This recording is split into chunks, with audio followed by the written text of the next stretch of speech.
আসসালামু আলাইকুম সুপ্রিয় দর্শক, অসংখ্য প্রীতি ও শুভেচ্ছা ঋণ। আমি শহীদ ইসলাম। প্রিয় দর্শক, আজকে যে বিষয়টি নিয়ে কথা বলবো, এবার বিএনপি মহাসচিব মির্জা ফখরুল ইসলাম আলমগীর তিনি একটি জায়গায় বক্তব্য দিতে গিয়ে তিনি যে বিষয়টি তুলে ধরেছেন, গণমাধ্যমের তোষামোদি আর দেখতে না চাইলে দুর্ভাগ্যজনকভাবে দেখতে হচ্ছে, এই ধরনের বক্তব্য দিয়েছেন মির্জা ফখরুল ইসলাম আলমগীর। প্রিয় দর্শক, তিনি এখানে কি বোঝাতে চেয়েছেন? প্রিয় দর্শক, তিনি এখানে ফ্যাসিস্ট সরকার অর্থাৎ শেখ হাসিনা সরকারের সময়ে যে সংবাদ সম্মেলনগুলি হতো, সেই সংবাদ সম্মেলনগুলিতে আমরা একটি বিষয় দেখতে অভ্যস্ত, যে সাংবাদিকরা সেখানে যেতেন, সেই সাংবাদিকগুলি শেখ হাসিনাকে বিভিন্ন ধরনের প্রশ্ন করতেন, কিংবা তার পাশাপাশি শেখ হাসিনার প্রশংসায় পঞ্চমুখ ছিলেন এই সমস্ত সাংবাদিকরা।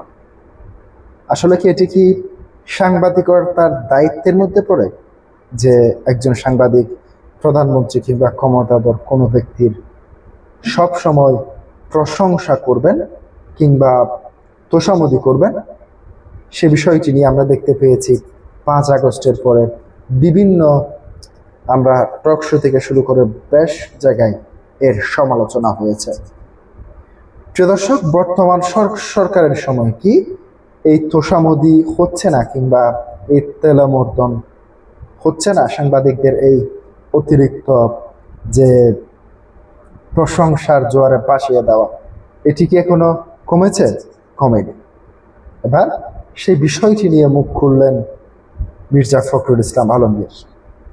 মির্জা ফখরুল ইসলাম আলমগীর এখানে যে বিষয়টি দাবি করেছেন সেটি হচ্ছে, সাংবাদিকদের কাজ হচ্ছে ক্ষমতাকে প্রশ্ন করা, কিন্তু দুঃখের বিষয় হলেও সেটি এখন করছে না। বেশিরভাগ সময় দেখতে পাচ্ছি তোষামোদি করা কিংবা তোলামর্দন করা। প্রিয় দর্শক, তিনি হঠাৎ করে এই ধরনের কথা বলতে গেলেন কেন, এবং দৈনিক ইত্তেফাক এই বিষয়টি নিয়ে কি বলছে?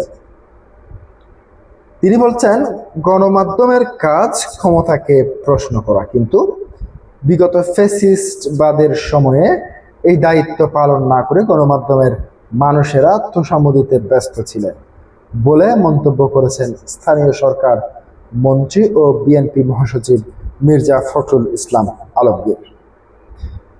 তিনি বলেন, এই তোষামোদি আর দেখতে না চাইলেও দুর্ভাগ্যজনকভাবে এখনো তা দেখতে হচ্ছে। রোববার 19 জুলাই রাজধানীর রমনার ইঞ্জিনিয়ার্স ইনস্টিটিউশন বাংলাদেশ আইইবি সম্মেলন কক্ষে আয়োজিত এক অনুষ্ঠানে এসব কথা বলেন তিনি। জুলাই শহীদ সাংবাদিক সম্মাননা শীর্ষক এক অনুষ্ঠানে আয়োজন করে ন্যাশনাল অডিটর্স কাউন্সিল এনআইসি।